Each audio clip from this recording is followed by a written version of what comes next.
സുഹൃത്ത് രാമന്തളി മുഹമ്മദ് സാഹിബ്, ആദരണീയരായ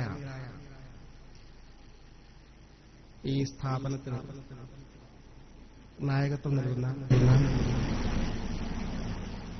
സുന്നത്ത് ജമാഅത്തിന്റെ കർമ്മധീരരായ പ്രവർത്തകരെ, മുഖ്യപ്രഭാഷണം നടത്താനായി കാസർഗോഡ് നിന്നിവിടെ എത്തിച്ചേർന്ന പ്രിയങ്കരനായ യുവ പണ്ഡിത സുഹൃത്ത് അഷ്റഫ് റഹ്മാൻ, ബഹുമാന്യരായ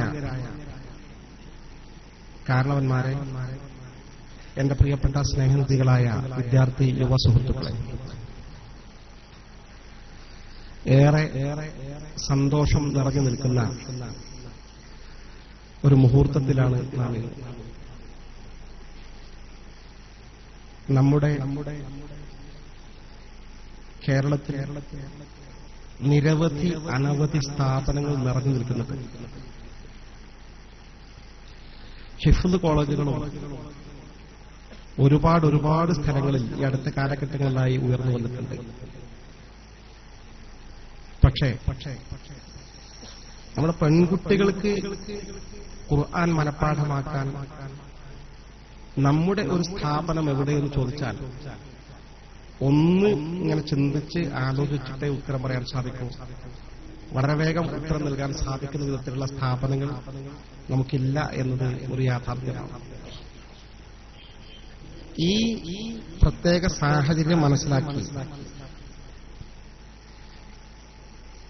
അത് പരിഹരിക്കാനുള്ള ശ്രമത്തിന്റെ ഭാഗമായി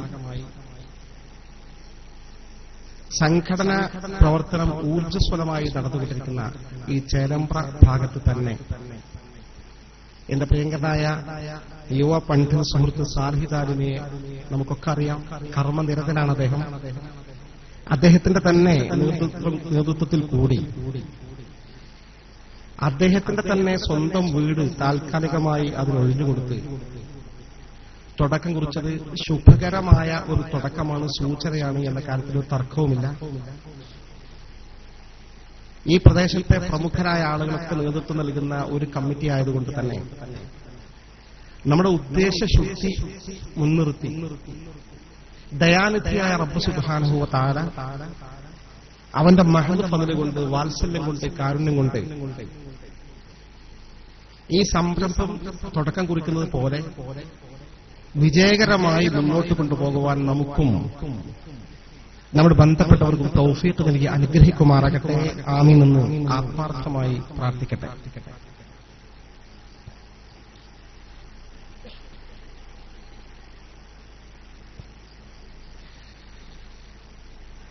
പരിശുദ്ധമായ ഖുർആൻ ഒരത്യത്ഭുതകരമായ ഗ്രന്ഥമാണ്. അത്ഭുതകരമെന്ന് പറഞ്ഞാൽ പോലെ അത്യത്ഭുതകരം. ഖുർആൻ മനഃപ്പാഠമാക്കാൻ സാധിക്കാത്ത ഏറെ ഖേദമുള്ള ആളുകളുടെ കൂട്ടത്തിൽപ്പെട്ട ഒരാളാണ് ഈ വിനീതൻ. എന്റെ ആ ഖേദം കൊണ്ടാണ് എന്റെ ആദ്യത്തെ മോനെ ഞാൻ ഹിഫ്ളെന്നുള്ള സ്ഥലത്ത് തെരഞ്ഞു പിടിച്ചു ചേർത്ത് ഹാഫിളായ ശേഷമാണ് ഇപ്പോ ബാക്കി പഠനം നടത്തിക്കൊണ്ടിരിക്കുന്നത്. കാരണം അള്ളാഹുമായി ഈ അനന്ത വിസ്തൃതമായ പ്രവിശാലമായ പ്രപഞ്ചത്തിന്റെ അധിപതിയും രാജാതിരാജനുമായ അള്ളാഹുമായി നേരിട്ട് ബന്ധപ്പെട്ട ഒരേ ഒരു കാര്യം, അള്ളാഹുവിന്റെ വചനം ഖുർആൻ മാത്രമാണ് നമുക്ക് നമ്മുടെ കൺമുമ്പിൽ കാണാൻ കഴിയുന്നത്. സ്വർഗലോകവുമായി ബന്ധപ്പെട്ട രണ്ട് കല്ലുകൾ വിശുദ്ധ മക്കത്തുണ്ട്. ഒന്ന് ഹജറുൽ അസ്വദും ഒന്ന് മഖാം ഇബ്രാഹിമും, രണ്ട് കല്ലുകൾ. വേറെ ഈ അഭൗതിക ലോകവുമായി ബന്ധപ്പെട്ട വസ്തുക്കൾ നമുക്കിവിടെ കാണാൻ കഴിയുന്നത് പടച്ച റബ്ബിന്റെ വചനമായ കലാമായ ഖുർആൻ മാത്രമാണ്. ആ ഖുർആന്റെ മാസ്മരികമായ സൗന്ദര്യം ആസ്വദിക്കാൻ ഒന്ന് ഇത്തിരി അറബി പഠിച്ച് അതിന്റെ ഉള്ളടക്കം ഒന്ന് വിശദമായി വിലയിരുത്താൻ നമ്മൾ തയ്യാറായാൽ അറിയാതെ വിശ്വാസദാർഢ്യതയിൽ നിന്നും ദാർഢ്യതയിലേക്ക് നമ്മൾ കടന്നുപോയിക്കൊണ്ടേയിരിക്കും. ഖുർആൻ പ്രതിപാദിക്കാത്ത വിഷയങ്ങൾ എന്താണ്? ഖുർആൻ സത്യം പറഞ്ഞാൽ നമ്മുടെ ശരീഅത്ത് നിയമങ്ങളുമായി ബന്ധപ്പെട്ട് ചില്ലറ കാര്യങ്ങൾ മാത്രമാണ്. നിസ്കാരം പോലും 5 വഖ്താണെന്ന് ഖുർആൻ നേർക്കുനേരെ പറഞ്ഞിട്ടില്ല. എന്നിട്ടല്ലേ നിസ്കാരത്തിന്റെ ഷർത്തും ഫർളും കാര്യങ്ങളൊക്കെ. നോമ്പ് ജസ്റ്റ് റമദാൻ നോമ്പെടുക്കണം എന്നല്ലാതെ അതിന്റെ മസലയും കാര്യങ്ങളും ഖുർആനിൽ ഡീറ്റെയിൽ ആയിട്ടില്ല. ഈ പ്രവിശാലമായ ഭൂമിയും ആകാശ ലോകവും നക്ഷത്രങ്ങളും സമുദ്രവും കരയും ഉൾപ്പെടെയുള്ള ഈ ലോകത്തിലുള്ള നിരവധി പ്രകൃതി പ്രതിഭാസങ്ങളുമായി ബന്ധപ്പെട്ട സൂചനകളും പ്രസ്താവനകളും നിറഞ്ഞു നിൽക്കുന്ന ഒരു അത്യത്ഭുതകരമായ ഗ്രന്ഥമാണ് വിശുദ്ധ ഖുർആൻ. അതിന്റെ ഏറ്റവും വലിയ പ്രത്യേകത, ലോകത്ത് നിരവധി ഗ്രന്ഥങ്ങളുണ്ട്. ആ ഗ്രന്ഥങ്ങളൊക്കെ കാലങ്ങൾ കഴിയുമ്പോൾ മാറ്റി എഴുതപ്പെടേണ്ടതായി വന്നിട്ടുണ്ട്. ഇന്ത്യൻ ഭരണഘടന എത്ര വലിയ വിദഗ്ധരായ ഇന്ത്യയിലെ സമുന്നതരായ ബുദ്ധിജീവികൾ രൂപം കൊടുത്ത ഭരണഘടനയാണ് ഇന്ത്യൻ ഭരണഘടന. പക്ഷെ ഈ കരളിനുള്ളിൽ മാത്രം എത്ര ഭേദഗതികൾ കൊണ്ടുവന്നു. പ്രായോഗികവൽക്കരിക്കുന്നതിൽ ഭേദഗതി ആവശ്യമാണ്. ബൈബിളിന്റെ നിലവിലുള്ള നിയമങ്ങൾ ലോകത്തെ ഏറ്റവും കൂടുതൽ ആളുകളുള്ള മതത്തിന്റെ ഗ്രന്ഥമാണ് ബൈബിൾ. പക്ഷെ ബൈബിളിന്റെ നിയമം കാലത്തിനൊത്ത് പരിഷ്കരിക്കാൻ വേണ്ടി എത്ര സമയമാണ് പുരോഹിതന്മാരുടെ സഭകൾ വിളിച്ചു ചേർത്ത് ഭേദഗതികൾ വരുത്തിയത്. ലോകത്തെ ഏത് പഴക്കം ചെന്ന ഗ്രന്ഥങ്ങൾ നോക്കും, പല പഴക്കം ചെന്ന ഗ്രന്ഥങ്ങളും ഈ കാലത്ത് നിലനിൽക്കുകയില്ല, അതിന്റെ ഭാഷ പോലും നിലനിൽക്കില്ല. പക്ഷെ വിശുദ്ധ ഖുർആൻ ചെറിയ കാര്യങ്ങൾ തൊട്ട് വലിയ കാര്യങ്ങൾ വരെ എന്തെങ്കിലും പ്രസ്താവന നടത്തിയിട്ടുണ്ടോ അത് അതേപടി സത്യസന്ധമായി ഇന്നും നിലനിൽക്കുന്നുവെന്ന് മാത്രമല്ല, ശാസ്ത്ര സാങ്കേതിക രംഗത്ത് മനുഷ്യൻ വികാസം പ്രാപിക്കുമ്പോൾ അതിനൊക്കെ 100 മാർക്ക് ശരിയിട്ടുകൊണ്ട് ഇതിങ്ങനെ തന്നെയാണ് സ്ഥിരീകരിച്ചുകൊണ്ടിരിക്കുക. മനുഷ്യന്റെ തുടക്കം മുതൽ, പ്രപഞ്ചത്തിന്റെ തുടക്കം മുതൽ പ്രപഞ്ചത്തിന്റെ അവസാനം വരെ ഓരോ കാര്യങ്ങളും വളരെ സുന്ദരമായി ശാസ്ത്രീയമായി പ്രതിപാദിച്ച ഗ്രന്ഥമാണ് വിശുദ്ധ ഖുർആൻ. ഇപ്പൊ മനുഷ്യന്റെ സൃഷ്ടിപ്പ് എനിക്കും നിങ്ങൾക്കും അറിയാം. ഇന്ന് ശാസ്ത്രീയമായി പഠിച്ചതുകൊണ്ട് ഒരു കുട്ടി ഒരു മാതാവിന്റെ ഗർഭാശയത്തിൽ ഉടലെടുക്കുമ്പോൾ ആണിന്റെ ബീജവും പെണ്ണിന്റെ അണ്ഡവും ഇത് രണ്ടും കൂടിച്ചേർന്നാണ് ഒരു കുട്ടിക്ക് രൂപകൽപ്പന നൽകപ്പെടുന്ന ശാസ്ത്രീയ സത്യമെന്ന് ലോകത്ത് പരക്കെ അറിയപ്പെട്ടതാണ്. അതേസമയം ഈ അടുത്ത കാലഘട്ടം വരെ ശാസ്ത്രലോകം സിദ്ധാന്തിച്ചിരുന്നത് ആണിന്റെ ബീജം കൊണ്ട് മാത്രമാണ് കുഞ്ഞുണ്ടാകുന്നത്, പെണ്ണിന്റെ അണ്ഡത്തിന് ഇതിൽ ഒരു പങ്കുമില്ല എന്നായിരുന്നു പറഞ്ഞിരുന്നതെങ്കിൽ 14 നൂറ്റാണ്ടുകൾക്കപ്പുറം വിശുദ്ധ ഖുർആൻ പറഞ്ഞു, മിൻ നുത്ഫത്തിൻ അംശാജ്, കൂടിക്കലർന്ന ഇന്ദ്രിയത്തിൽ നിന്നാണ് മനുഷ്യനെ സൃഷ്ടിക്കപ്പെട്ടത്. കൂടിക്കലർന്ന, വളരെ കൃത്യം ആണിന്റെ ബീജവും പെണ്ണിന്റെ അണ്ഡവും കൂടിച്ചേർന്ന ആ സംയുക്ത ഗണത്തിൽ നിന്ന്, സംയുക്ത കണത്തിൽ നിന്നാണ് മനുഷ്യൻ സൃഷ്ടിക്കപ്പെടുന്നതെന്ന് പച്ചയായി വിശുദ്ധ ഖുർആൻ 14 നൂറ്റാണ്ടുകൾക്ക് അപ്പുറം പറഞ്ഞ യാഥാർത്ഥ്യം ഇന്ന് സ്ഥിരീകരിക്കപ്പെട്ടുകൊണ്ടിരിക്കുന്നു, ശാസ്ത്രം സ്ഥിരീകരിച്ചുകൊണ്ടിരിക്കുന്നു. ആ വിശുദ്ധ ഖുർആൻ വിശദീകരിച്ചുകൊണ്ട് അഷ്റഫുൽ ഖൽഖ് നബി മുത്ത് മുഹമ്മദ് മുസ്തഫ സ്വല്ലല്ലാഹു അലൈഹി വസല്ലം പറഞ്ഞ ചില വചനങ്ങൾ ഞാൻ നേരിട്ട് വായിച്ചതാണ്. ഒരു 10-20 വർഷങ്ങൾക്ക് മുമ്പ് അമേരിക്കയിലെ ഭ്രൂണശാസ്ത്ര വിദഗ്ധനായ ഒരു ക്രൈസ്തവ സുഹൃത്ത്, അയാളുടെ മേഖല മനുഷ്യന്റെ ഗർഭാശയത്തിൽ കിടക്കുന്ന കുഞ്ഞിന്റെ വളർച്ചയെക്കുറിച്ചുള്ള പഠനമാണ്. ഗർഭാശയത്തിൽ കിടക്കുന്ന കുഞ്ഞിന് എപ്പോഴാണ് കണ്ണ് സൃഷ്ടിക്കപ്പെടുന്നത്, എപ്പോഴാണ് ചെവി സൃഷ്ടിക്കപ്പെടുന്നത്, എപ്പോഴാണ് മുടിയും നഖവും സൃഷ്ടിക്കപ്പെടുന്നത്, എപ്പോഴാണ് കുഞ്ഞിന് വളർച്ച വരുന്നത്, ജീവൻ വരുന്നത്, ഈ തരത്തിൽ വിശദമായ പഠനങ്ങൾ നടത്തിക്കൊണ്ട് ഭ്രൂണശാസ്ത്ര വിദഗ്ധർ. നമ്മളൊക്കെ ജീവിച്ചിരുന്ന കാലഘട്ടത്തിലാണ് ആദ്യത്തെ ടെസ്റ്റ് ട്യൂബ് ശിശുവിന് ലോകം ജന്മം നൽകിയത്. അതൊക്കെ ഭ്രൂണശാസ്ത്രത്തിന്റെ വളർച്ചയാണ്, വികാസമാണ്. ആ ശാസ്ത്രകാരൻ കണ്ടെത്തിയ ഒരു സത്യം ആളെ വല്ലാതെ ഇരുത്തി ചിന്തിപ്പിച്ചു, അത്ഭുത സ്തബ്ധനാക്കി. ആള് ഭ്രൂണത്തെക്കുറിച്ച് വിശദമായി പഠിച്ചപ്പോൾ ആൾ കണ്ടെത്തിയൊരു വലിയ സത്യം, ഭ്രൂണത്തിന് 42 ദിവസം പ്രായമാകുമ്പോഴാണ് കണ്ണും ചെവിയും സൃഷ്ടിക്കപ്പെടുന്നത് എന്ന്. ഒരു സ്ത്രീ ഗർഭം ധരിച്ചു, 1 മാസവും 12 ദിവസവും കൃത്യം ഗർഭം ധരിച്ച് 42 ദിവസമാകുമ്പോൾ, ഗർഭം ധരിച്ചു എന്ന് പോലും പുറത്തറിയാത്ത കാലഘട്ടമാണ് 1 മാസം 1.5 മാസം. ഈ 42 ദിവസം കഴിഞ്ഞാൽ ആ കുഞ്ഞിന് കണ്ണും ചെവിയും സൃഷ്ടിക്കപ്പെടുന്നതെന്ന് അദ്ദേഹം ശാസ്ത്രീയമായി കണ്ടെത്തി സ്ഥിരീകരിച്ചു. അദ്ദേഹം റിപ്പോർട്ട് തയ്യാറാക്കി പ്രസിദ്ധീകരണത്തിന് നൽകി. ഇതിനു ശേഷമാണ് അദ്ദേഹം ഒരു ഹദീസിന്റെ ഗ്രന്ഥത്തിന്റെ ട്രാൻസ്ലേഷൻ വായിച്ചപ്പോൾ അത്ഭുതകരമായി സത്യം ആളെ വല്ലാതെ അന്ധാളിപ്പിച്ചത്.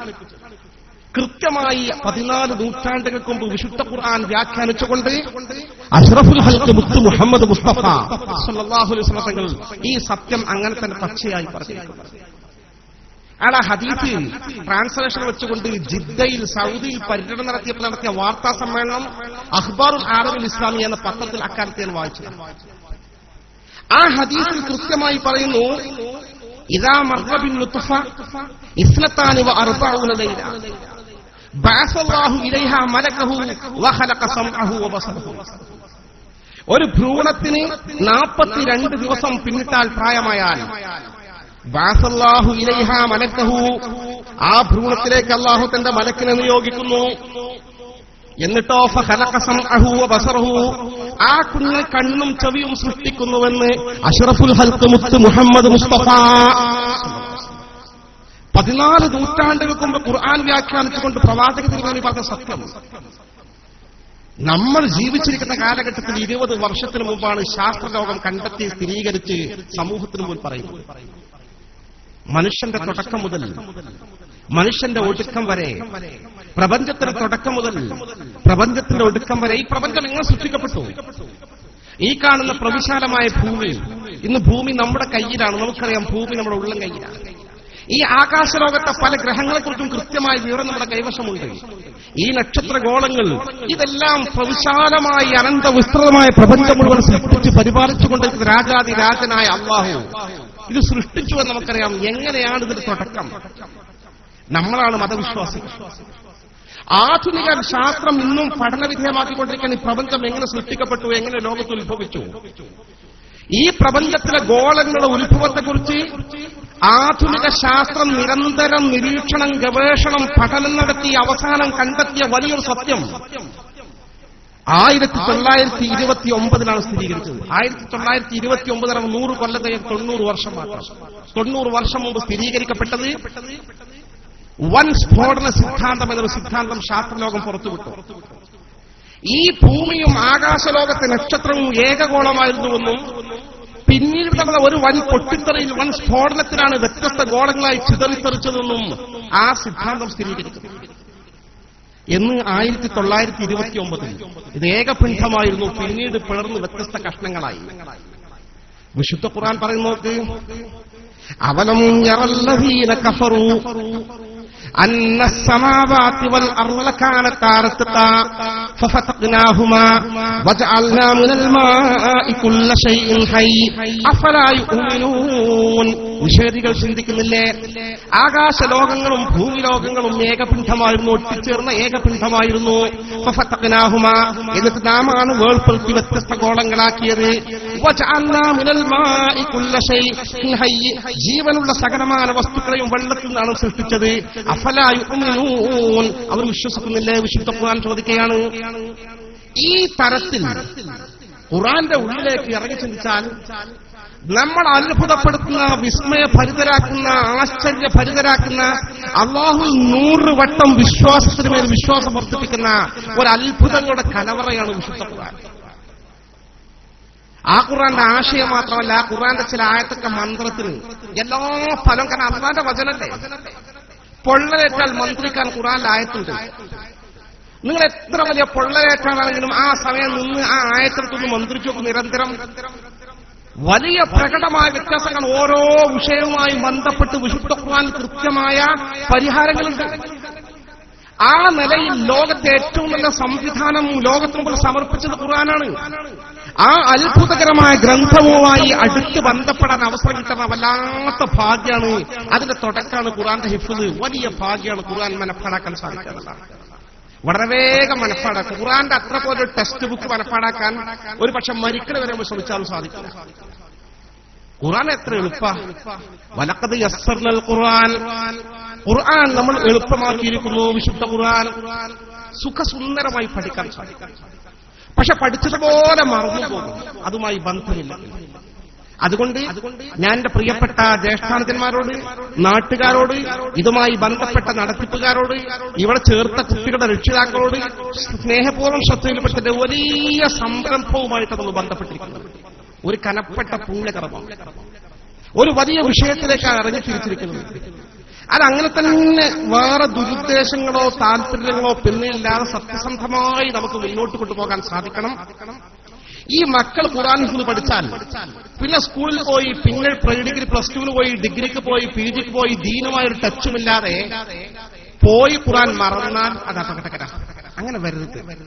അവർ പ്ലസ് ടുനോ ഡിഗ്രിക്കോ എങ്ങനെ പോയാലും കുഴപ്പമില്ല, പക്ഷെ ഖുർആനുമായുള്ള ടച്ച് നിലനിർത്തണം. ആ നിലയിൽ കൂടി അതിനാവശ്യമായ സംവിധാനങ്ങളുണ്ട്. ശ്രദ്ധിച്ചുകൊണ്ട് വൃത്തിയായി കാര്യം നിങ്ങൾ കൊണ്ടു നടക്കുകയാണെങ്കിൽ കേരളത്തിൽ നിങ്ങൾക്ക് വലിയ സ്ഥാനം കിട്ടും. കാരണം നമ്മുടേതായ ഒരു സ്ഥാപനം, എടുത്തു പറയാൻ പറ്റിയ പെൺകുട്ടികൾക്ക് സ്ഥാപനം പൊതുവെ നമ്മുടെ ശ്രദ്ധയിലില്ല. റബ്ബ് സുബ്ഹാനഹു വ തആല എല്ലാ ബറക്കത്തും അവന്റെ സമൃദ്ധിയും ഐശ്വര്യവും നമ്മുടെ ഈ സ്ഥാപനത്തിൽ നൽകി അത് നടത്തിക്കൊണ്ടുപോകും. നിങ്ങൾക്ക് എല്ലാവിധ ബറക്കത്തും എല്ലാ പ്രയാസവും അല്ലാഹു എളുപ്പമാക്കി നല്ല നിലയിൽ വിജയകരമായി ഭാവിയിൽ നല്ല സംവിധാനം ഒരുക്കി മുന്നോട്ട് കൊണ്ടുപോകാൻ എല്ലാ തൗഫീഖും നൽകി അനുഗ്രഹിക്കുമാറാകട്ടെ. ആമീൻ പ്രാർത്ഥിച്ചുകൊണ്ട് ഞാൻ എന്റെ വാക്കുകൾക്ക് വിരാമം കുറിക്കുന്നു. റബ്ബ് സുബ്ഹാനഹു വ തആല നമ്മളെയും നമ്മുടെ അഹ്ലുകാരെയും രണ്ട് വീട്ടിലും ഖൈറിലും ഇസ്സത്തിലും സലാമത്തിലുമാക്കി അനുഗ്രഹിക്കുമാറാകട്ടെ. നിങ്ങളൊക്കെ ദുആ ചെയ്തെന്ന് അപേക്ഷിച്ചുകൊണ്ട് സല്ലല്ലാഹു അലാ മുഹമ്മദിൻ വ ആലിഹി വസഹ്ബിഹി അജ്മഈൻ വൽഹംദുലില്ലാഹി റബ്ബിൽ ആലമീൻ. അസ്സലാമു അലൈക്കും.